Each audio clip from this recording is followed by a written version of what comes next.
got three. Yes, I have three. Yeah, yeah. The timekeepers, they are already instructed. We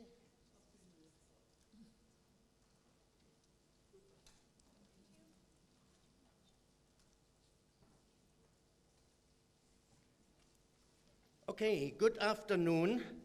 We now shall start with our second session this afternoon after lunch.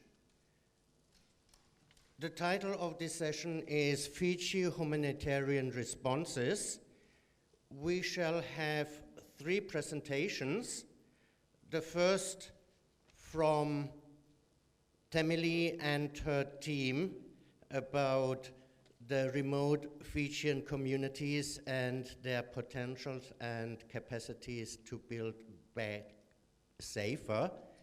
Then Anna Gero will talk about bridging the divide between the humanitarian development nexus, where she will talk about Tropical Cyclone Winston and what can be learned from this perspective. And at the end, we then have Dori Narayan, the shelter project manager, talking about a Fiji shelter handbook to localize disaster response. Please apologize. I this morning came after a 17-hour field travel from Kandavu on a ship. I didn't find time to go deeper into the background of the presenters. That's why I have asked them to say a few words about their background, the background of their institutions and their work before they start with their presentations. We take it like in other sessions, 20 minutes. We start with, or we first do all the three presentations, and then we have sufficient time to answer questions and to hear comments and suggestions. We start already a bit late, but there is no session after this, so we certainly will manage to keep enough time for everybody. But now I ask the team of Tamili to start with the presentation, and Tamili and her team will say a few more words than I already did. Thank you so much, and the floor is yours.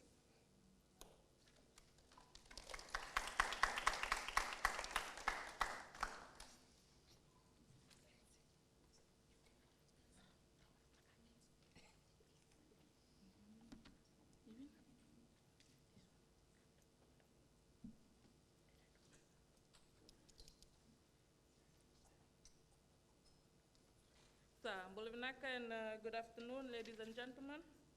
Before we move on to our research, I would just like to introduce my colleagues in the order that they will be presenting after me. So my name is Charlotte Valentine, and I will be introducing the research objective of our research.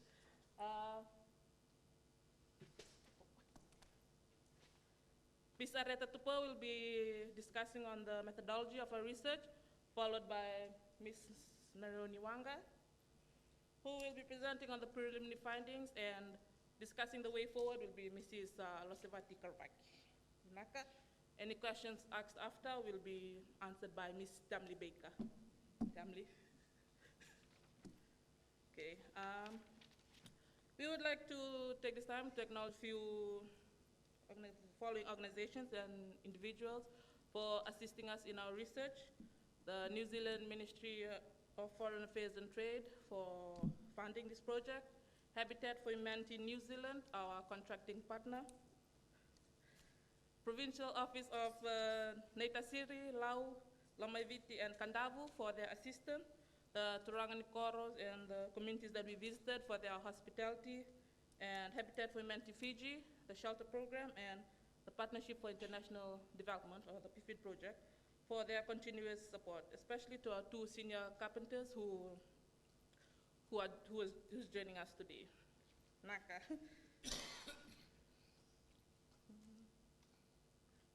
As you can see on the screen, the mission and the vision of our organization. Our vision is to seeking to put God's love, into action. Habitat for Humanity brings people together to build homes, communities, and hope. And the mission is that everyone in Fiji has a decent place to live. Habitat for Humanity Fiji implements two major programs around Fiji, which is the shelter program and the WASH program. The Partnership for International Development, of PFID for short, is a 4-year project under the shelter program at Habitat, and is divided into 4 phases, research being the first phase of the project. Okay. Now, quick question. In your mind, what does a Fijian house look like to you? No? Is it like this? The bure? Maybe if some of you guys have visited Lao, this is like the traditional house in Lao, a Valelolo house, is what it's called. Maybe this, or even this. When people study construction in Fiji, they mostly focus on Fijian traditional design, some which are seen on the previous diagrams, but those are the exceptions and not what is normally seen in remote communities. One of the things that was a challenge for us, the reason why we got into this research, is that because we realized that most of the research and trends around construction in Fiji are focused mainly on Fijian traditional design, which, like I've said, is the exception, but normally what is seen in remote communities. Another research trend that we are trying to tackle is how, when you are looking at reconstruction, it's almost always lumped with the Asia-Pacific region, and that tends to have a focus on urban responses. So for us, it kind of neglects some of the challenges that face remote and maritime communities, especially in terms of their supply chains. And in reconstruction, there's a heavy reliance on imported materials and design, but we have seen through TC Winston and Evan that communities do not have the skills to build back with those materials and those designs. So from these 3 themes came our research. So the aim of our research is to identify appropriate and accessible shelter solutions for remote communities in Fiji to be able to build homes that will be resilient following a disaster event.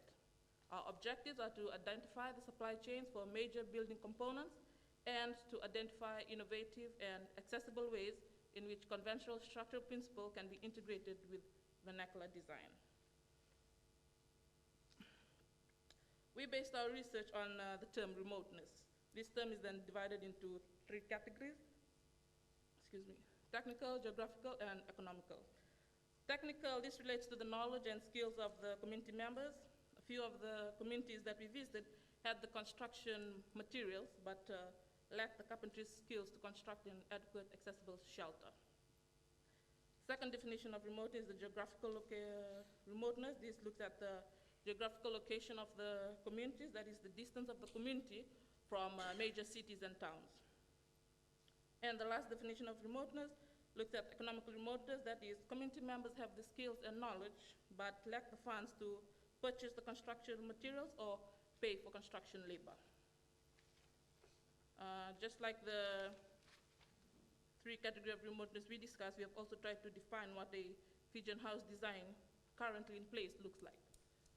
So in our spectrum of Fijian housing, you're able to see the traditional and contemporary house design. For traditional house design, in Bura house, this design looks at the Itoke house construction. That is, the techniques, the skills, and the materials used are all local. And this is mostly what academics focus their research on. They mostly focus on the traditional house design. And as for contemporary house design, it looks at Western house construction. This includes concrete block houses, or the house in the picture, or even the building that we are currently in. And this design is what post-disaster shelter responders mainly focus on. And the adapted house design is what we are trying to come up with it. As you can, sorry. This is a adapted house design. This is a Valilolo house, mainly found in Laos. It's a Fijian traditional design, but used in that design, it uses purchased materials, as you can see, and mainly sits further to the left. Yes, to my left of the spectrum. And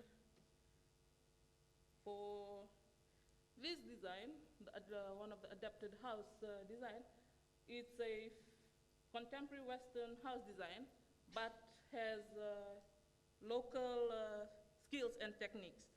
As you can see in this picture, this is a direct post.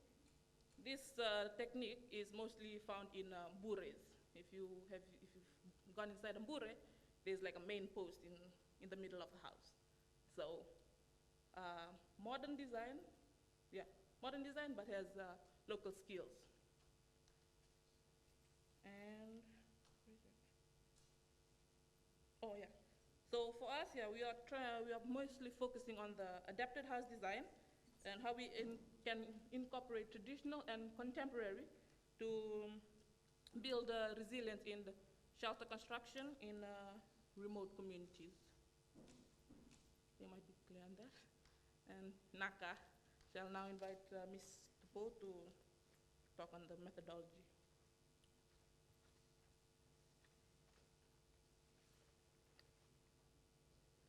Thank you, Salote.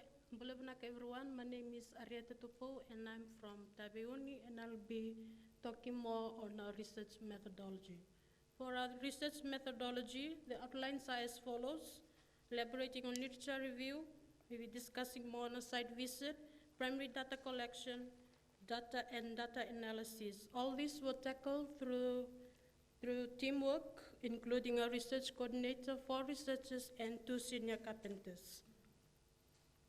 For our literature review, 246 papers and projects were reviewed, and all key findings were noted, and also identifying trends and gaps on past researches, mainly based on disaster recovery and build back safer for remote communities. We visited 20 communities within the 4 provinces of Naitasiri, Kandavu, Lomaiviti, and Lau in the Sasamwala. As you can see on the map, 2 communities in the Naitasiri provinces, 6 communities of each in the Lomaiviti, Kandavu, and the Lau provinces. Under our limitation, our geographical limitation is the marked areas on the map. The central eastern part of Fiji, we mainly concentrate our research on some areas that were not covered during the tropical cyclone Winston lesson learned, and this is where a PFID project was designed to assist in community preparedness. Method of data collection, the team used was through community consultation in the form of participatory focus group discussion. This is where communities have to share their knowledge and information on how they manage to recover after disasters, and also identifying the traditional construction materials they use to construct their houses and its supply chain. As you can see on the screen, within the 20 communities we visited, there were 537 respondents, 33% women, and 16 people living with disabilities. Under household structural survey, a total of 660 houses within the 20 communities we visited. Only 99 adapted house structures were surveyed because of their different structural designs and techniques. Under Turankoro survey, there were 20 Turankoro interviews, and they have to share more knowledge on their, based on their communities. Under stakeholder interviews, we conducted face-to-face interview within the government sectors, NGOs, private sectors, construction industries, etc. In the data analysis phase, all raw data were analyzed and model available to construction materials and techniques, and it's forwarded for testing with the engineers and to produce findings in the last phase. We're up to the first and the second stage at the moment. Our abstract says to provide accessible construction designs and techniques to remote communities, but now it's being verified with the carpenters and engineers, then we will share it to the public in the produced finding phase in the next couple of months. Thank you, and I'll invite Ms. Matalomani to continue from here. Beloved everybody, my name is Meroni and I'll be sharing our preliminary findings. As explained in the introduction, the aim of this research was to try and identify appropriate and accessible shelter solutions for our remote communities so that they are able to build back resilient homes after a disaster. So from the data collected, note that this is our preliminary findings. So the data collected were being grouped into three themes, as you can see on the screen, under technology, materials, and local knowledge. Under technology, an area that we looked at was the types of house that we had in these 20 remote communities. And from the data collected, as you can see on the screen, the orange portion represents 2%, and these are the houses that were built from traditional construction materials. And this is the portion that the academics are focusing on, as explained earlier in the introduction. The big blue portion represents 89%. This is the houses that are built from contemporary Western construction materials. And as explained earlier, after lesson learned from T.C. Winston, these were the houses that are found to be not constructed well due to the remoteness of these communities. The three remoteness that was explained in the introduction, the geographical, technical, and economical remoteness. However, the yellow portion, these are the houses that were built with mixed construction materials. And that is the area that we are looking at, will be focusing on. Moving on to materials. From the data collected from these 20 communities, three major areas that we found to have caused the delay in reconstruction after disaster were transportation, communication, and costing. Excuse me. Under transportation, an example on the screen was a community that we visited in Lomaiviti. This community was only left with 2 houses after tidal waves swept the whole village hours before Cyclone Winston. 3 years after, when the research team visited this community, we could see incomplete construction materials still lying there in the village. Right now, we only have 1 permanent house being constructed and 9 temporary houses, just like the one on the screen. When we went to the community, the youths were not in the community, they were out in another island to collect harvested timber so that they are able to build permanent houses or permanent homes for the community. Which takes us to the next slide, the availability of construction materials. The availability of construction materials varies in all the communities that we went to. Some communities had scarce supply of hardwood or local construction materials, while the others had surplus supply. However, they had restriction in harvesting due to conservation. If you look at these 2 types of the availability of construction materials, in either instance, they all have to resort to purchased materials or imported materials or the local pine scheme that they have in the communities, as shown in the picture. Moving on to local knowledge. Under this theme, we had looked at both the qualified or experienced carpentry skills and also the matisao or the traditional carpentry skills. According to the data collected, only 2% of the communities visited either had qualified or experienced carpentry skills in them, which is equivalent to 1 to 13 households. For the traditional carpentry skills or for the matisao, were 20%, as you can see on the pie chart above, 20% of the communities currently have Matesau, and these are like active Matesau. We're still utilizing the Matesau skills. 10% had to resort to the Matesau from other neighboring communities. 10%, they had Matesau, but they were inactive, meaning they were not utilizing the Matesau or traditional carpentry skills. You can see the other 60%, they were close to like no Matesau at all in those communities. Moving on to the sharing of knowledge, this was another area that we had looked. We had part of the data collection was a participatory activity where the communities were asked to draw 2 houses, one of which was to draw and label a house made from purchased or imported materials, and the other was to draw a house made from the locally available materials and to label them.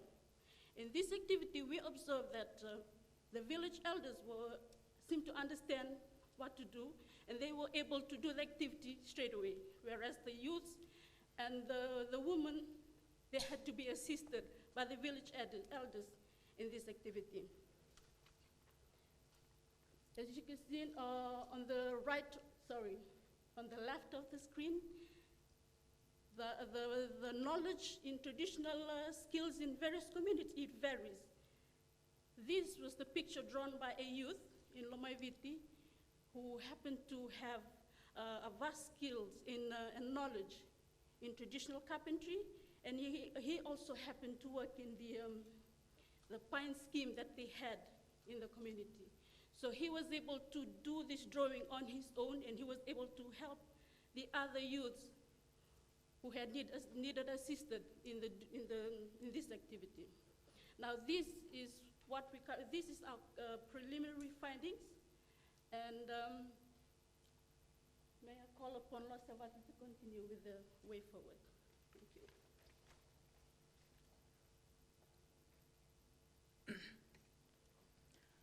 Thank you. My name is Laucala Campus, and I will be concluding our presentation this afternoon. From our preliminary finding, the research team has come up with a recommendation and also a way forward to tackle the issue in the remote community in Fiji building back safer. In the community level, referring to one of our previous slides, we believe that the intergenerational knowledge sharing will be one of the best ways to tackle this issue. For example, the Sawayake Youth Expo, they have their own programs of sharing traditional, as part of their program, they do the sharing knowledge on the weaving, the traditional construction, and also other traditional, like the traditional langona, traditional meke for langona ceremony. So, and also, we also identified as one of these, to tackle this issue, we also have a sol salvaki, as we heard in one of the plenary this morning, that sol salvaki is one of the methods that they use, the traditional method, in a communal settlements for them to gather together and also go forth with whatever they have in the community. Coming on the sector and government, this is where Habitat for Humanity Fiji is trying its best to incorporate this Fijian adaptive design. Right now, we are working with the support of our engineers so that we can localize our design and our materials. Because once we go into the community, it will be relevant to what they have, what to build with, and the knowledge they already have. Since our building code was developed by the New Zealand and Australian standard, and it does not have the traditional construction method. So for Habitat Humanity Fiji and for the research team, we would love to see the localization of the Fiji National Code. And other recommendation above, we in Fiji, in terms of local resources, and we believe there are a lot of opportunities to promote community forestry management and social enterprise around local resources for construction materials, as long as we can promote them in social enterprise and environmental friendly way to tackle supply chains and heavy reliance on import materials. Referring to the slides of geographical location and its limitation, it will be beneficial for the team to move across to the Northern Division, as well as further our research to the gender and social inclusion aspect of construction and remoteness. To conclude, going back to the Habitat for Humanity Fiji mission and vision, for everyone in Fiji to have a decent place to live. Us as a research team, despite the geographical remoteness, technological remoteness, and economically remoteness, it does not stand in one way or another. So for everyone in Fiji to have a decent place to live, Vinaka.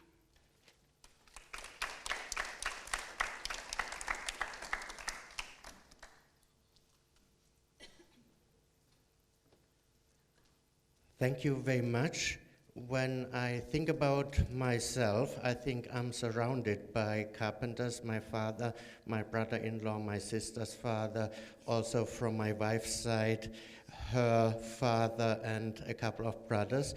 Also, I've done research in Vanuatu about traditional cyclone shelters, and I think it is essential that people have a safe house where they can live, and through natural events, hazards that is often at risk, and often also it is beyond the capacity of people to deal alone with it. So I thank you very much for this very, very important and interesting contribution, and I hope that after we heard the next two presentations, we will have the opportunity to discuss further on that. But now I invite Ana Guerro to come forward and talk to you about her experience around Cyclone Winston, which is not so long ago, but time moves on, and I think it is a very important aspect of such disasters to learn from them and to learn continuously from them, not only in the first year or 2 years after they have happened, but to make them also a new start of something new coming up that provides some further safety and security to people. Okay, Anna, the floor is yours, and thank you very much. Thank you, Chair.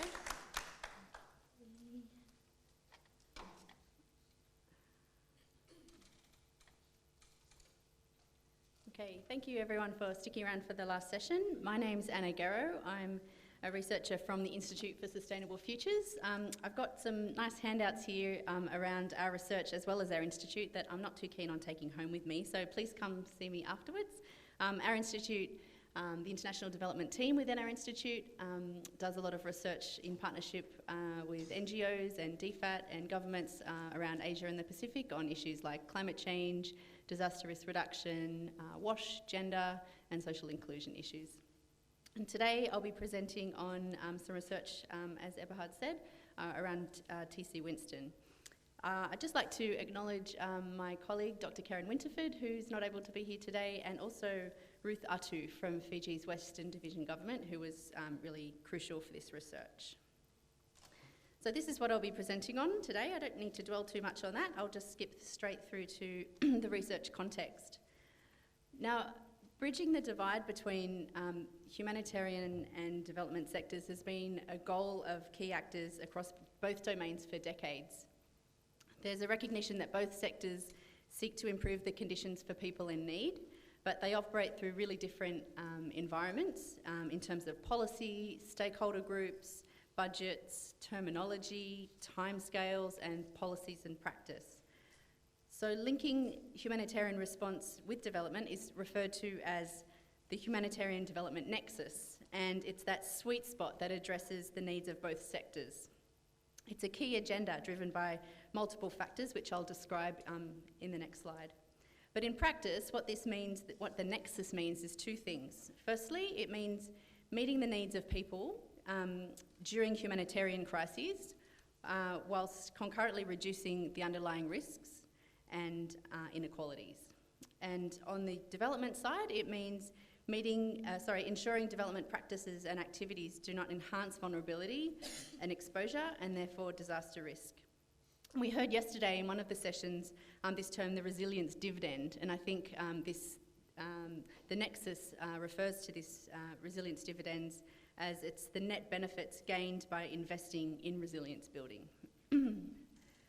So, at the global level, the SDGs, the Sendai Framework for Disaster Risk Reduction, and the 2016 World Humanitarian Summit have all called for efforts to transcend the humanitarian development divide. Calls have also been made at the Pacific regional level through the FRDP and the Pacific Humanitarian Team, where both humanitarian and development actors have discussed the need to think about humanitarian response and development as a continuum rather than two separate fields of work. Our research focuses on Fiji, where at the subnational level, progress is also being made to overcome this divide between humanitarian and development work. For example, the Commissioner of Fiji's Western Division released a communique providing guidance that all planning and sectoral programming that needs to integrate considerations of risk in order to reduce the impact of climate change and disaster. And this represents a really important step towards hitting that sweet spot, the humanitarian development nexus, and that's what I'll be talking about today. Excuse me. The research explored how humanitarian response might best serve the interests of long-term development. To do this, we examined the interface between humanitarian response and development in the context of TC Winston, which struck Fiji in February 2016. I've got some images there of the impact of TC Winston. It was the most severe cyclone on record to affect Fiji, making landfall as a Category 5 storm. In fact, it was one of the most powerful cyclones to be ever recorded in the Southern Hemisphere. In Fiji, 44 people were killed and an estimated 126 people were injured. It was the highest cost cyclone to affect the South Pacific, costing around $500 million US, or about 10% of Fiji's GDP. Our research focused on Laucala in the Western Division. As most of you probably know, each division has a commissioner, so we worked closely with Commissioner Weston. Laucala is, excuse me, the second largest city in Fiji after Suva. It has a population of 52,000 and it has 20,000 people living in informal settlements in and around Laucala. Now, focusing on Laucala, our research aimed to have an urban focus, but I'll explain how that played out in practice as we go through. I'll briefly describe our research approach. This was qualitative research with funding through the International Institute for Environment and Development through their urban research stream. Our research questions explored how the humanitarian response to TC Winston influenced the longer term governance and institutional arrangements for development, and the implications and opportunities to better link humanitarian response to development. So we conducted the research over 3 phases. The first phase was a scoping and document review. The second phase was our data collection, so primary data collection in Western Division and Suva. Semi-structured interviews in Laucala with subnational government departments, NGOs and community representatives. And in Suva we also met with key regional humanitarian response organisations, including donors, UN and INGOs. We also held a workshop back in Laucala with government and NGO participants, which formed both part of our data collection, but also they helped make preliminary sense of the data. It was a bit of a sense-making workshop as well. And the third phase was the analysis and write-up. The research was endorsed by the subnational government of Western Division through Commissioner Weston, and we had key personnel through the government participating and guiding the research. So I'll just present on 3 main findings now. The first finding, excuse me, was that we found The subnational governance structures in Western Division helped to bridge the humanitarian development divide. So I'll explain what that means and how. This slide shows, on the left, the governance arrangements for development planning, and on the right, humanitarian response institutional arrangements. And as you can see, they're quite distinct and separate. So on the left for development planning in Western Division, there are line ministries, and they report through the channels to the ministers. There are separate governance arrangements for urban centres, such as Laucala, who report through the Ministry of Local Government and Urban Development. There are institutional arrangements for village-level government, who report through to the Indigenous Itaki Affairs.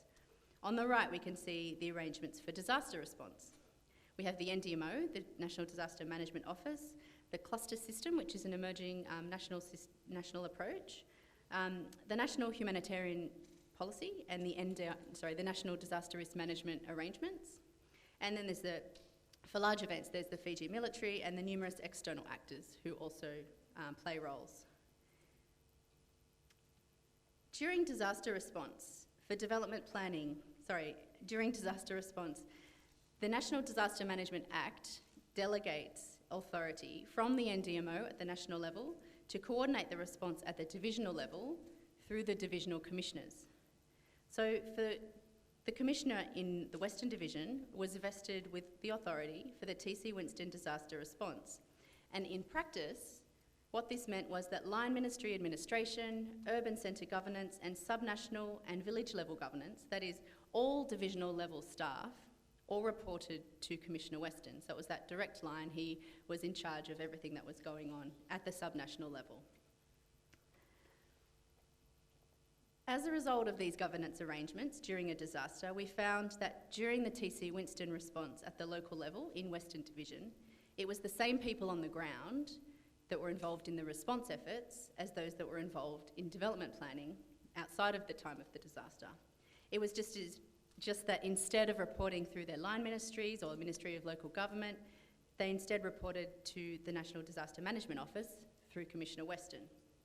And we found that Western Division government and NGO representatives actually preferred these governance arrangements as it enabled collaboration, building strong relationships, and working towards common goals. What was missing was an explicit effort or mechanism to ensure that the response efforts linked to local priorities and development plans.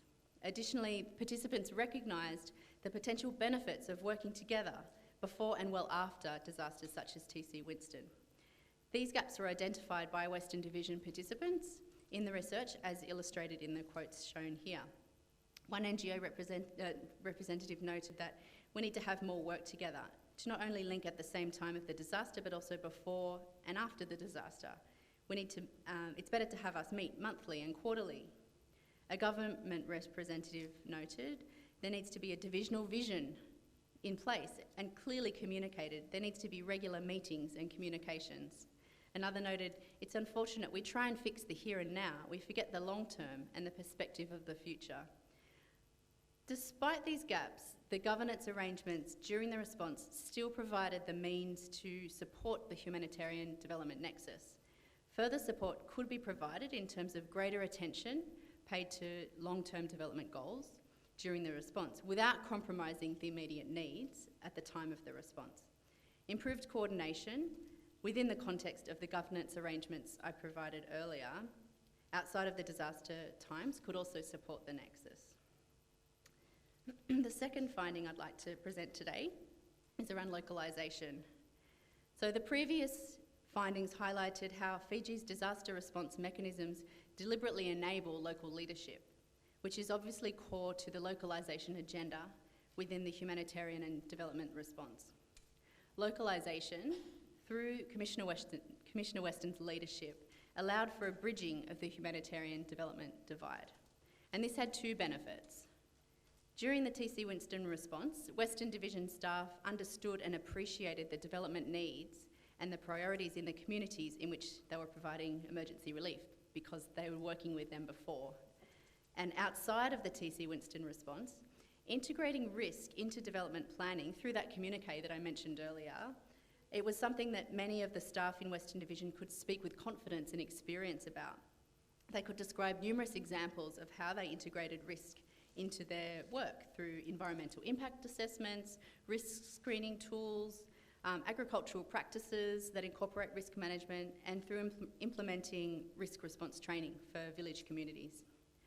After the disaster, their understanding of risk integration into development planning was grounded in their experience in responding to TC Winston, and this highlights a significant benefit of supporting the localisation agenda and supporting the humanitarian development nexus.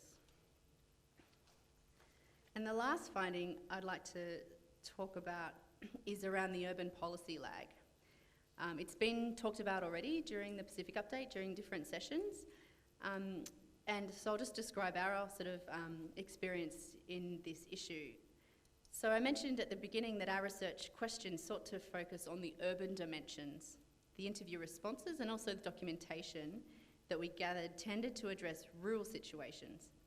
The focus on disaster response we found, which was interesting to hear the previous speaker sort of differed on this, so we can have a chat about that later. But we found it was much stronger for rural areas than for urban areas, and that humanitarian responses in terms of urban issues were not well integrated within the broader humanitarian response. And this is not a new finding, as I mentioned. It's been talked about, the anti-urban bias or the rural development bias.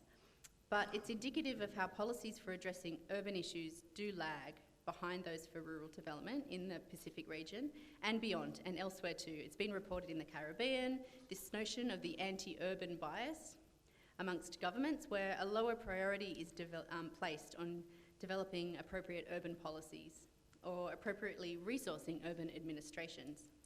And this lack of focus on and resourcing of urban areas reflects that legacy of rural development.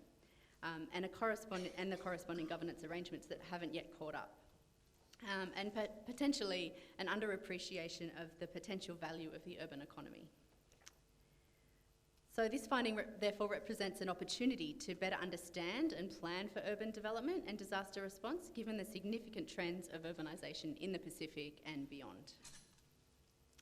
So just a couple of implications and opportunities based on these findings. Firstly, we found that the governance and institutional arrangements during the humanitarian response to TC Winston, as I mentioned, they're actually preferred by the Western Division staff and NGO representatives over those which were currently employed for long-term development. The coordination between government and NGOs practiced during the TC Winston response, where everyone was reporting to Commissioner Weston as the NDMO representative, they wanted elements of that to be applied to support the long-term development agenda.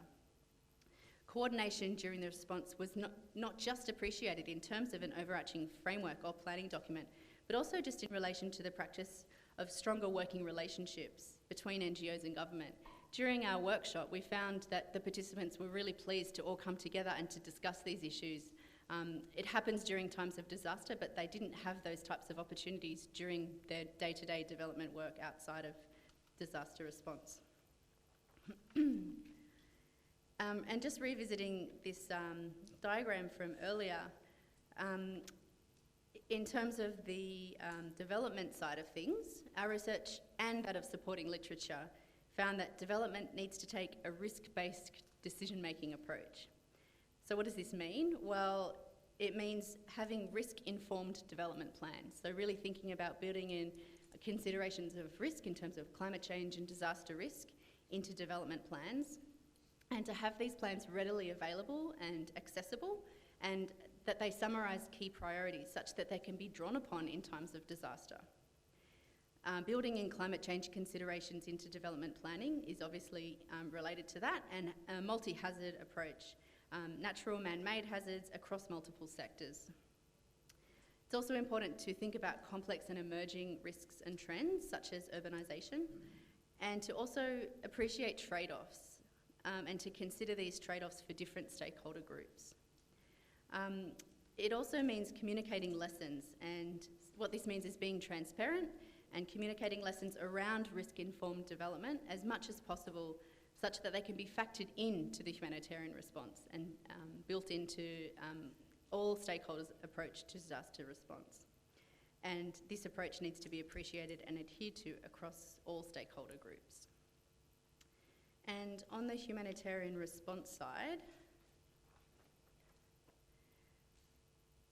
our research found that an effective response that integrates development includes local leadership, that's that localisation agenda, and contributes to the localisation agenda that's really being pushed at the UN level and globally, and actually realised at the subnational level in Fiji. We were really excited to see the benefits of that play out in Western Division.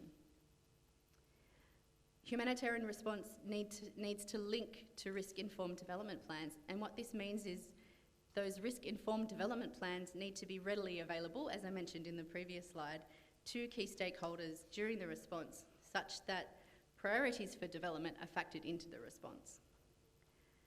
And it helps when you have the same people on the ground managing both the response and development to make that happen.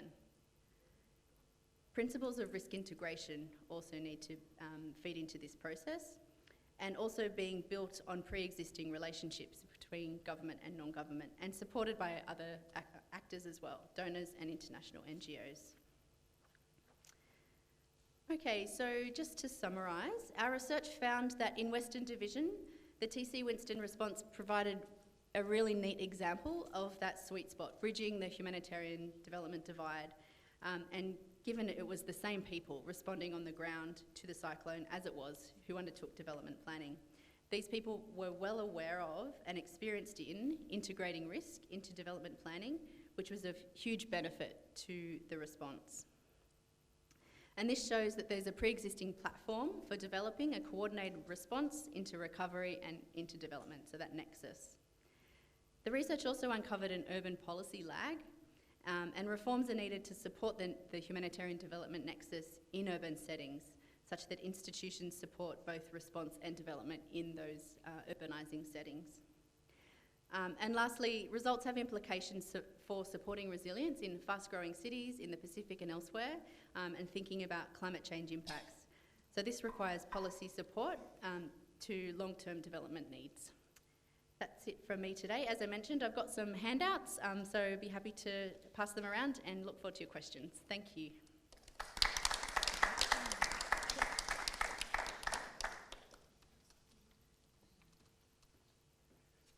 Thank you very much, Anna, for a very interesting and also personally for me presentation that awoke many memories. I still remember the Saturday when Cyclone Winston approached coming from Tonga. At the beginning, it looked as it would head towards Kandavo.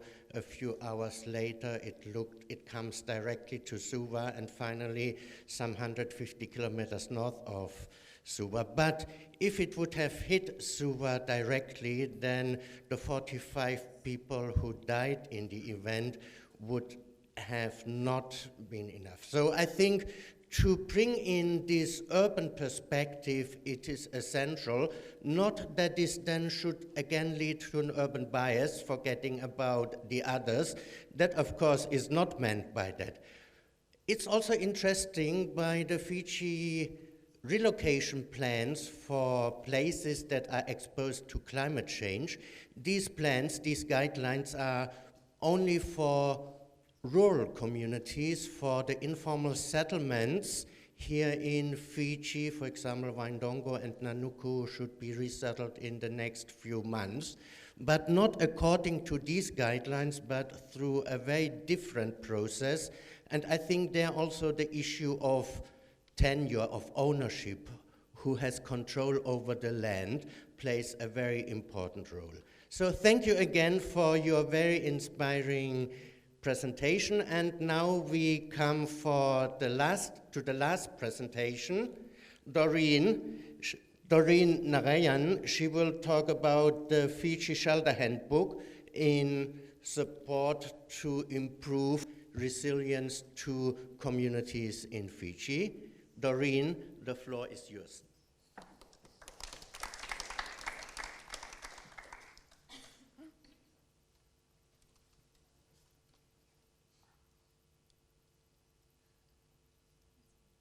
I'm so used to a touchscreen thing that.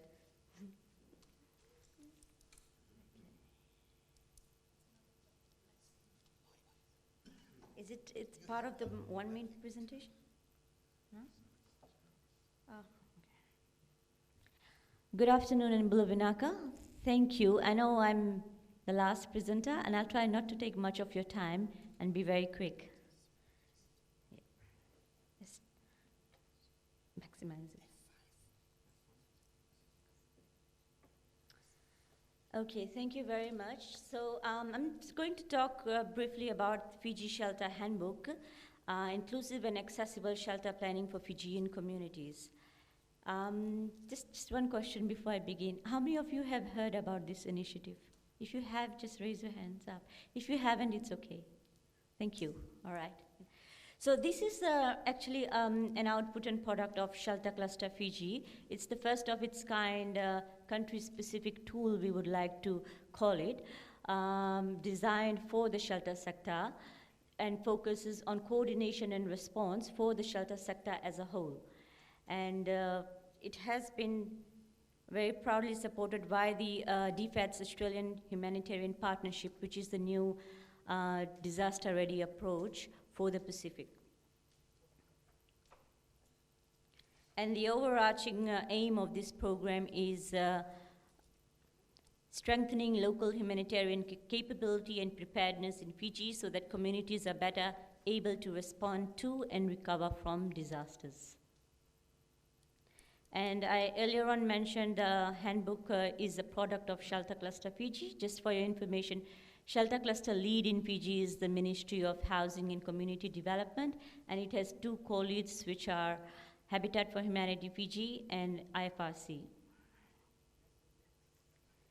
Okay, as I mentioned, this project has been developed to support the shelter sector to deliver appropriate, inclusive shelter solutions to urban and rural Fijian communities impacted by disaster.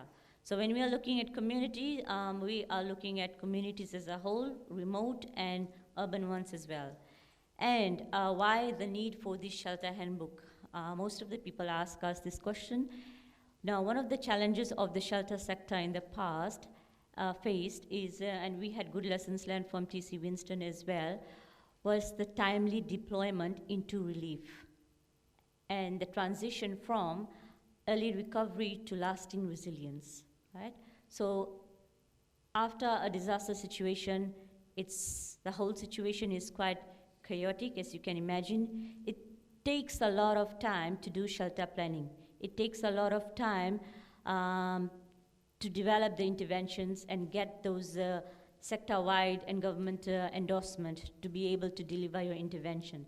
So one of the ideas was, if we can develop a product that can have some consolidated approaches and solutions that is already endorsed by the sector and the government, wouldn't it make our work during response much easier, quicker, and faster? So, and then the target audience for this handbook are shelter responders primarily, but it can also be used by other clusters as well for inter-cluster coordination. But primarily it's meant for shelter responders. And it's a tool that's owned and endorsed by Shelter Cluster Fiji. And the focus of the handbook, it looks at processes and mechanisms in place to deliver shelter products and to affected population. When I say processes, it means looking at the whole community dynamics, things, looking at the supply chain, that is looking at all other aspects apart from just the product itself, which might be a model or a shelter solution or a kit. So other than that, the process in shelter is extremely important to us as well before we actually arrive to the final product. And what are the most effective and shelter solutions in different phases of this disaster? So this shelter handbook, which looks something like this, this was the final product. It actually looks at all phases of disaster, from preparedness, relief, early recovery to reconstruction phase. And well, when we actually talk about shelter, it's hard to just focus on one phase or to be stick at one level. When we're speaking about shelter, we have to actually holistically look at the whole picture overall. And also, more importantly, we had to look at which solutions are most applicable and acceptable in the Fijian context. So sometimes we come up with very good and fabulous ideas from outside Fiji, but will it really work in our communities? Will it be really acceptable to our people? Shelter solutions also include the type of kits we are distributing. So this project, before we came up with something like this, we had a very intensive research, and it was mostly done in three areas: desktop research, community consultation, where we visited 19 communities in the central, western, northern, and maritime islands, and the sector consultation as well. We ended up talking to 70 different organizations, and this is in central, western, and northern. So for community consultation, it was important for us to ask the people what are their shelter preferences, what are they okay with. During a response, what goes right, what doesn't go right, what are some of their challenges they face, what are some of their complaints, and what are some of the things they would like to be addressed, and what does a typical strong shelter mean to them. And also at the same time, try to understand the resilience of people as well. What is it that the communities can do themselves post-disaster situations? And stakeholders, it was important for us to understand what are shelter perception of the sector. And these stakeholders are government, shelter organizations, non-shelter organizations, faith-based organizations, disabled people's organizations, gender-based organizations. So we spoke to everybody we could with the limitations we had. But it was interesting to hear, and I will touch on some of the feedbacks. Unfortunately, I can't cover much with 20 minutes, but I'll try to be quick. Okay, and some of the approaches we took, we did a community feedback exercise. So after we wrapped up our 19 community consultation, the community feedback exercise basically means going back to the same 19 communities to try to share with people what you did with the research information you sourced from them initially. What is the final product? The questions you asked to them some months back, it was important for us to go back to the same communities and close the loop and say, thank you, you shared all those information with us, and this is what we are going to do with this information. It will be used, etc. in this particular way by responders, and you will also in future have an opportunity to respond through this platform. We provided them with complaints mechanism list and context. So if they have issues with shelter interventions in their communities, they could use that platform to get back to us. So closing that loop was very important, and I must share that that's something that was highly appreciated by the people. They shared with us that, okay, you came here a few months ago, you asked us all these questions, and now you came back to tell us how you're going to develop that tool and what are you going to do with it. And together with that, we also installed billboards with shelter key messages in each of those 19 communities. So that was a tool the community could use as some shelter tips to help them do the Build Back Safer concept. Disability inclusive shelter. Disability and shelter is a whole big wide topic. So for us, in order for us to understand what disability inclusive shelter means, we conducted a 5-day workshop on with all the DPOs in Fiji. By DPOs, I mean disability people's organizations. So it was important for us to understand what are some of the challenges they face, what are some of their perceptions, what is it that they would like to share with shelter responders, and how can we really make this book inclusive. If we say we are going to make it accessible and inclusive, we needed to be practical. We wanted to make it meaningful. So it was very important to hold that 5-day workshop for that. And as shelter responders, I think often when we do shelter interventions, not many times we see things from the disability lens and from the gender lens. So it's very important sometimes to pause and do those reflections. And then similarly, gender inclusive shelter workshop. This is another big topic, gender and shelter. So we also had a 5-day workshop on gender inclusive shelter where we invited all the gender experts and gender-based organizations to come and share with us on what what are some of the gender issues around shelter. So we had the community feedback side of things, what the women and the SOGSC communities are saying, but also it was important for us to tap onto the knowledge of experts as well. So these two workshops was a great learning step for us, and this was not just habitat facilitating and being part of it. We invited all shelter sector key stakeholders to be part of these workshops. And we also had technical disability review, where a technical disability expert actually went through each and every process and suggestion in this book that if it is disability friendly, if it would make sense to a person with disability. And also peer review, we had a very good peer review workshop where we invited the relevant stakeholders to provide feedback on this book. So it was not just a bunch of shelter responders putting together this book, but in fact it is a very consolidative tool. And then lastly, we had our Shelter Handbook Working Group. These are just few key technical people from the sector to oversee the research and to oversee the progress of the handbook. Just sharing some of the pictures from our community consultation, from the Gender Inclusive Workshop, and from the Shelter Inclusive Workshop. Now, in terms of the content of the handbook, we prioritize on few key areas to focus on as a start. So we looked at national coordination, preparedness, emergency response, recovery, and logistics. And what each of these chapters contain, just very briefly.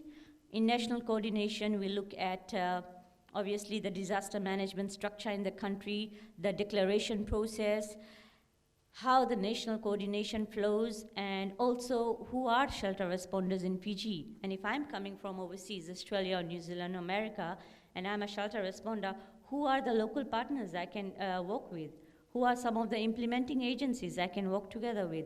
So this book contains that, and also it looks at some of the regional partners, some of the partners in the Pacific who have worked in Fiji or have similar experience in terms of that. For example, if we look at implementing agencies in Fiji, you can see there are not quite many. There's just 5 or 6 of us. And also under national coordination, we have information on the community protocols and community dynamics, our unique land tenure system in Fiji. So it was about trying to make a package information for responder, for them to be able to be familiar with how things flow in Fiji, and apart from the shelter intervention, to be familiar with the culture at the same time. The next chapter of the handbook focuses on preparedness. In preparedness, we have shelter key messages. We're looking at pre-positioning of stock. We're looking at some of the tips on how to build back safer, and some of the trainings as well. For example, one is PASA, Participatory Approach for Safe Shelter Awareness. The other one is BBS, Build Back Safer concept. So all this is part of preparedness. And then the next one is emergency response. So this chapter basically highlights, my apologies, these are just some of the pages of the book. It might not be very clear. So this chapter contains some of the emergency response tools that we can use. For example, cleaning kit, we have clearing kit, we have emergency shelter repair kit, we have the emergency kit, right? So there's lots of different options on that. And these are just mere suggestions from the cluster. It's not mandatory for our shelter responders, yes, that this is a standardized document and you have to do that. No, these are our suggestions which can help you to make those decisions. So when we are suggesting a kit, we try to give more information around it. For example, who is this for? What is this used for? Which organization in Fiji has that? And what are the materials that are part of that kit? What is the cost of that kit? So if you are a shelter responder, that will be one of the most critical things you'll want to know. What is the cost of this kit? Because it all boils down to that. And then location. Where can I distribute this kit? Is there any cultural sensitivity around that kit? And what is the source of that kit? Is it available in the local market? Do I have to procure it, or do I purchase it from some other organization? And then the next one is recovery. In this chapter, we have suggested some of the best practice shelter models out there. And these are not new ones. These are existing shelter solutions from some of the organizations who have already built it in Fiji, and it's also highly recommended and accepted by our communities. For example, the first one on top is an incremental shelter, and beside that, there's a core shelter. This one is vernacular, and the last one that side is a core shelter. So again, in this, it includes description, location, material source, and time to build, the skill level, the construction team, everything as a whole that a responder needs to know. Sorry if I sound too technical, but you can tell me that during the Q&A if I've missed something or if something is not clear. Right, so, and then in the last chapter, logistics, this basically gives more information about the ports overview, the airports overview, the roads infrastructure, where I can look for storage space, where I can get the prepositioned stocks from, what is the communication infrastructure like in Fiji, etc. And most importantly, who is the logistics cluster lead in Fiji, which is the Ministry of Economy. And then very quickly, I just wanted to share some of our findings from the community consultation. For example, responders to consult communities on the needs before distribution of emergency stock. You might be familiar of some of the comments by communities, especially post-TC Winston, that why are these agencies distributing these kits to us? We don't need this, we need that. No, we need water and they are giving us something else, you know. We don't need napkins right now, but this is what we need. So it's very important for responders to do a very good assessment and also to match what you have to distribute with the need of the community. And communities at large in Fiji prefer shelter kits over cash during emergency response. This was one of the surprise findings because we thought people might say cash, not kits. But in fact, most of the communities want kits, not cash. The reason being, most of them say cash often gets misused or not used where it's supposed to be. So if we are looking at shelter, it's better you give us the kits, not cash. And again, having kits also has its challenges as well in terms of the logistics deployment of it, but with cash it equally comes the same challenges because you have to go to the hardware, purchase it, and then pay for the delivery fee, etc. And then great need of build back safer training due to low skill level in communities. My colleagues earlier on shared this in their presentation. And the general perception out there of what a strong house in Fiji means to people. What are Fijians thinking when they say a strong house? We found out that they are referring to a block house actually. And timber and block houses are the popular choices by Fijians when it comes to strong houses. And communities in maritime and remote areas also have great capacity to build with resilience using contemporary and traditional techniques and materials. Right? And this, on the sector consultation, the 70 organizations that we speak to, one thing that was coming very commonly was lack of coordination and communication within the humanitarian sector as a whole, and this needed improvement. That's something common said by everyone. And shelter responders to make quick decisions to allow suppliers to facilitate materials as needed. Yes, that's another big challenge.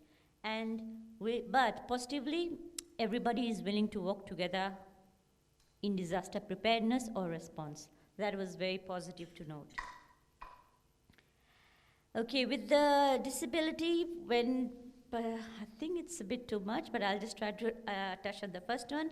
One of the concerns of PWDs was when information is not made clear or is accessible to everyone.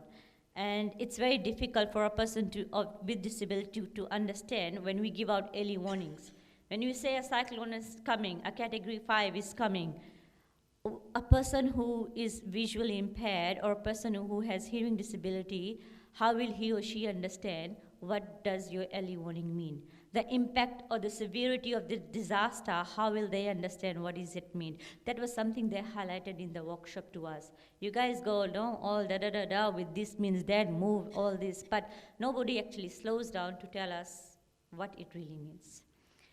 Okay, and for them to be included in the implementation of shelter programs from the start, that's something very serious for shelter sector to consider, and also responders to be trained on inclusion before field assessment.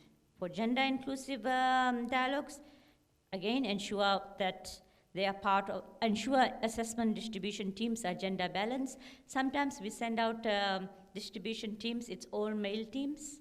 So that's something from a gender perspective. For responders, try to send balanced teams. And think of gender transformation as a concept holistically. And women obviously have their preference when it comes to shelter designs, especially they want things like cooking, washing, and livelihood to be accommodated. And lastly, women prefer doors that can be locked from inside to provide security due to risk of domestic violence. Sometimes when we are building a house, the door is always from outside. But if you talk to the women, they will say, could you please put the lock from inside? When we ask why, and they'll say, because when our husbands get angry or when they are drunk and come home, we want to lock ourselves and our children in the house so that we are safe. Now that kind of feedback tells us where to place that lock, right? Okay, where will you find a copy? You can find a copy at Shelter Cluster website, Pacific Shelter Cluster website, and on the global one as well. I've brought a couple of copies. If you are really interested, I can give a couple out.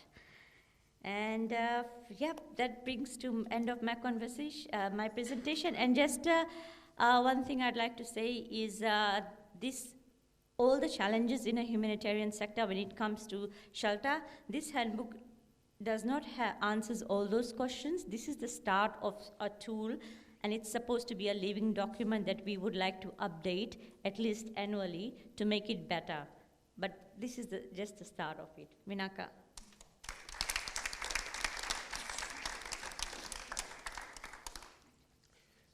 Thank you very much, Doreen. I think this is extremely important because it is so practical. From your presentation, I liked most that you took the effort to go back to the communities and inform them what you had found out. And I think that generally is the most important aspect when working in such field. You need to work with people, and if I look around, I think there is a good combination, research with people, then others working more in the implementation of issues with people, and often the government cannot do this for various reasons. I don't want to say the government don't want to do it, but there are structural difficulties, and there I think it is essential that non-governmental organization, and here I would even also highlight the faith-based organizations, have a very important role to play.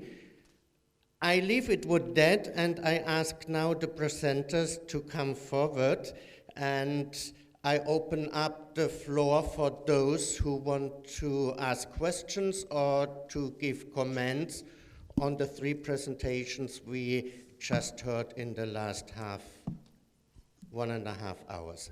Thank you.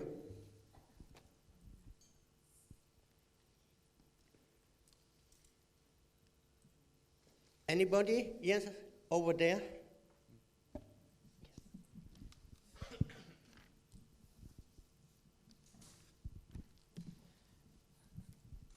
Hi, my question is for Doreen. With the shelter handbook, is there a plan to distribute this? Like, is the government or one of the ministries going to hand these out to the communities? Yeah, thank you. That's exactly what we are doing now, since this handbook was launched recently in May. So as part of the awareness strategy, we are actually distributing a copy to every government ministries, plus the stakeholders, particularly the ones we spoke to. And we've also made a soft copy available in the 3 platforms. Plus, if someone really wants, a member of public, if you want to get hold of this copy, then you can contact me at Habitat for Humanity Fiji. Thank you.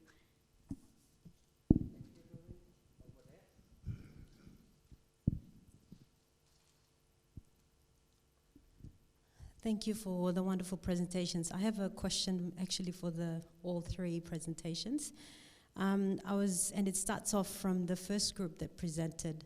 You talked about Mataisao, that 10% of them were inactive and contributing to what was, the rebuild within the communities.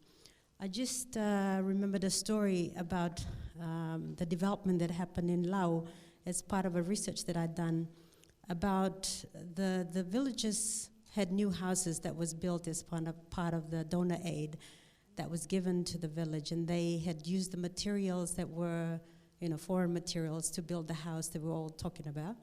But the issue is that it was built in 75, it's about 40 plus years, but they haven't been able to repair the houses because it costs so much money to come back to Suva to buy the material to replace it.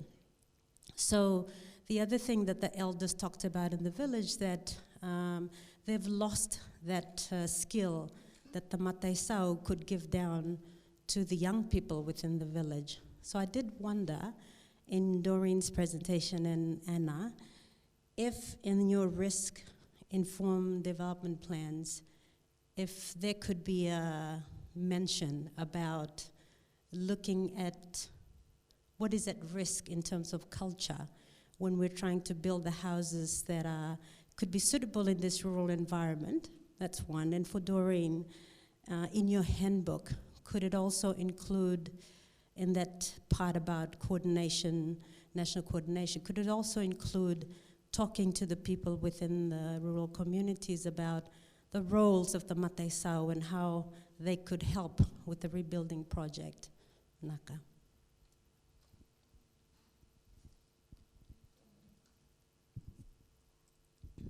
Thank you. Thanks for an excellent question. I'll just respond in terms of the point that relates to my work. The risk-informed development plans, yes, definitely can and should include local traditional knowledge in terms of thinking about risk and how to respond to risk. I'm not fully across the approaches to do that. Our research was sort of looking more at the response side of things and how the Western Division government was sort of starting to apply that. But I imagine as this approach gains a bit more traction going forward, it does start to think more broadly about responding to risk and definitely including traditional cultural practices that make a lot of sense in this context. So thanks for the question. Okay, thank you for that question. Even though our research was more about collecting the existing building knowledge out there and putting that together, but what you just said directly relates to building onto the resilience of the people and for us to be able to strengthen that.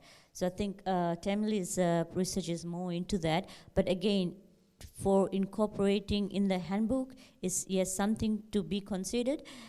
But just as I shared earlier, if we look generally, yes, the traditional concept of building in Fijian communities is slowly dying out, and people are moving more towards modern concepts of building house.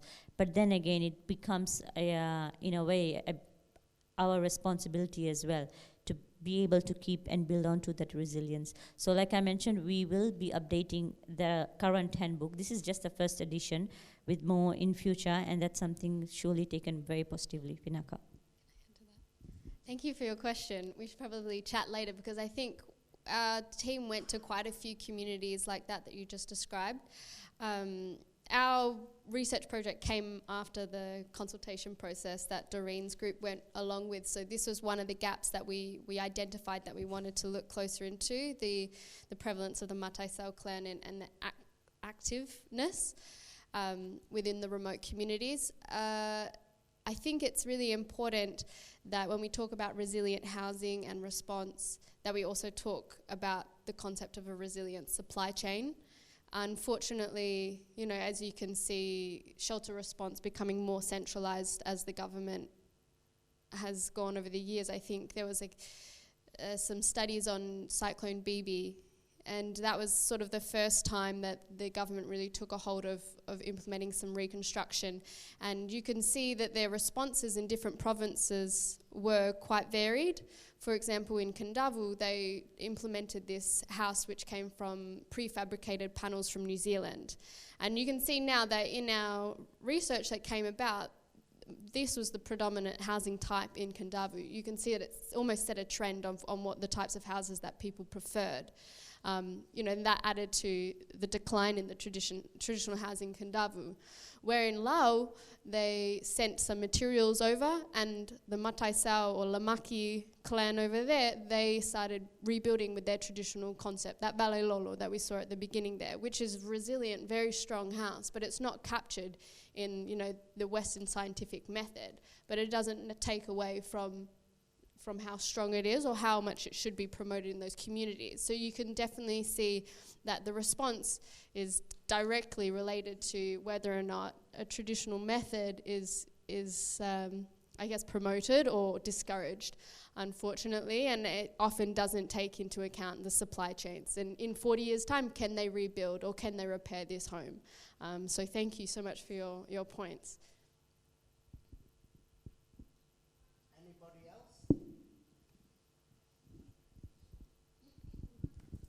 Is there anybody else? Yes, here in front, and also the lady in the fourth row. Thank you. I'd like to thank Anna Jarrow of the Research Institute at the University of Technology in Sydney for your presentation.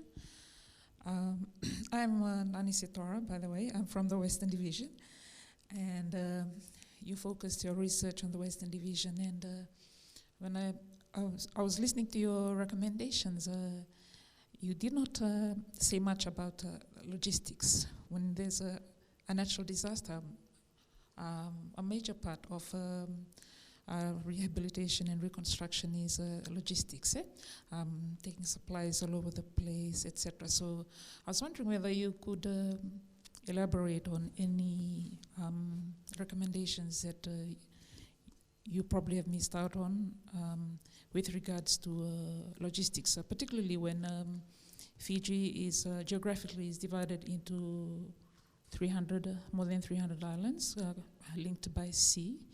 So logistics is would be a major component of it. Thank you. Excuse me, thank you for your question. While logistics wasn't a key sort of focus area of our research, I appreciate the question because it's obviously crucial in any disaster response.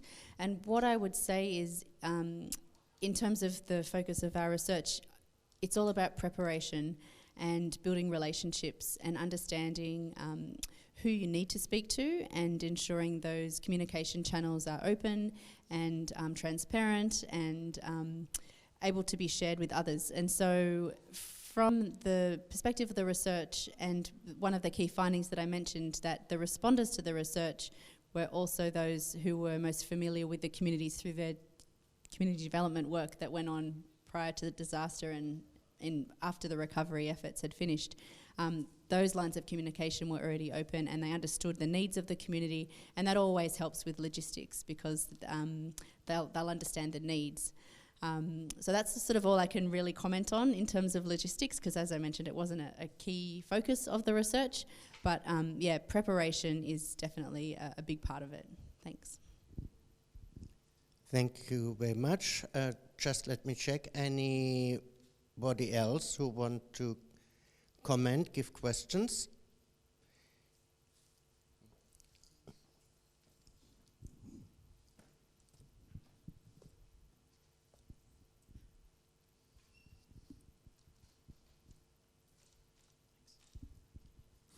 Hi, this one's for Temeli. So you mentioned that there were some differences between the housing in Kandavu and Lao.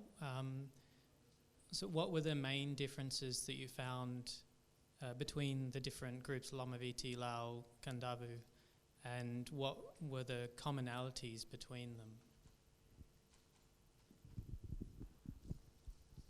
I guess there's a big diversity in housing types, and I think at the very beginning of the presentation we put up the picture of the Mbure in Navala.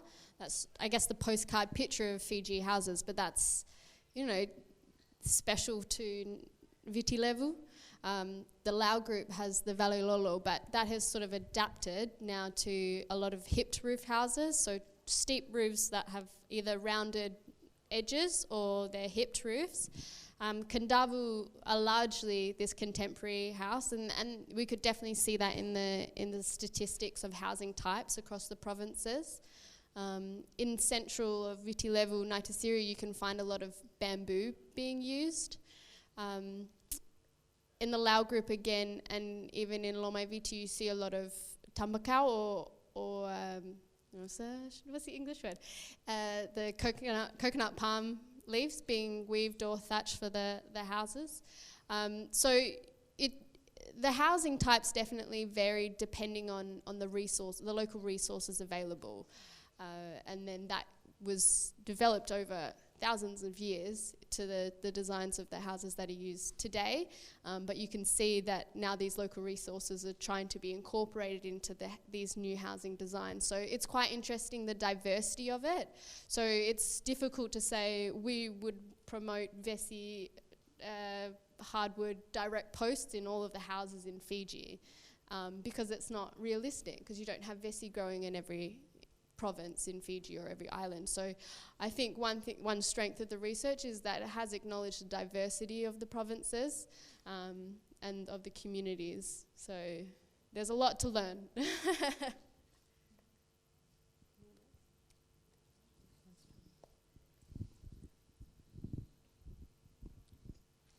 I think if there are no further comments, questions, I check a last time.